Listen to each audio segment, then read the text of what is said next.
Hello नमस्ते सबैजनालाई अनि गुड मर्निङ। आज हामी पास्ता बनाउन गइराखेका छौं। सबैजनाले भिडियो हेर्दै गर्नु होला। पास्ता बोइल गर्नको लागि पानी उम्लिसकेको छ यता। अनि हामीले पास्ता हाल्दियौं छ।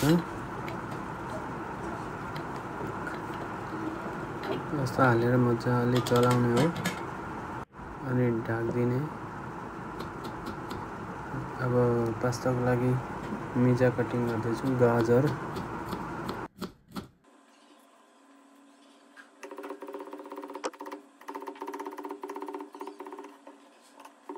शिमला मिर्च पनि कटिङ गर्दैछु,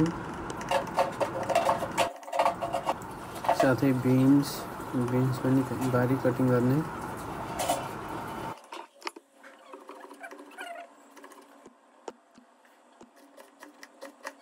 अनि पत्तागोबीले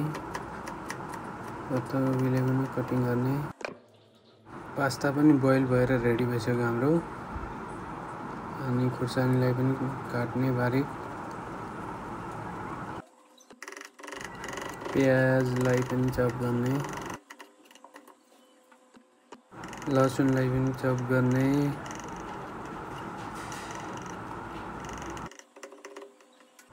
टमाटर पनि कटिङ गर्ने।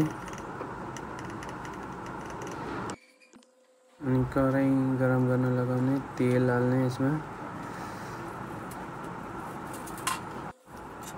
अनि तेल गरम भइसके लसुन हाल्दिने यसमा। त्यसपछि प्याज हाल्ने।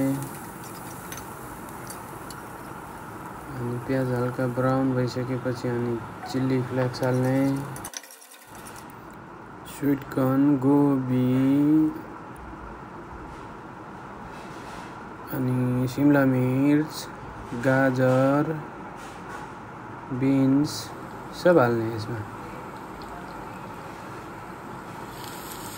हाल्दिने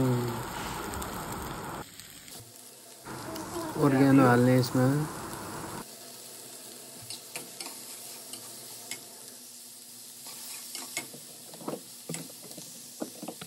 नमक पनि हाल्ने, नमक।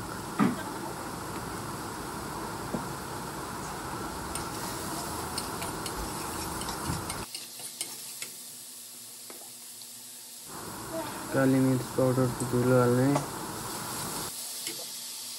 पास्ता मसाला हाल्ने, अनि लाल मिर्च पाउडर हाल्ने, अनि गरम मसाला, किचन किङ, धनिया पाउडर हाल्ने, अनि टमाटो केचप हाल्ने यसमा। अनि काटेको टमाटर पनि हाल्ने, चप गरेको। राम्रोसँग मिलाउने। ग्रेभीको लागि थोरै पानी पनि एड गर्ने।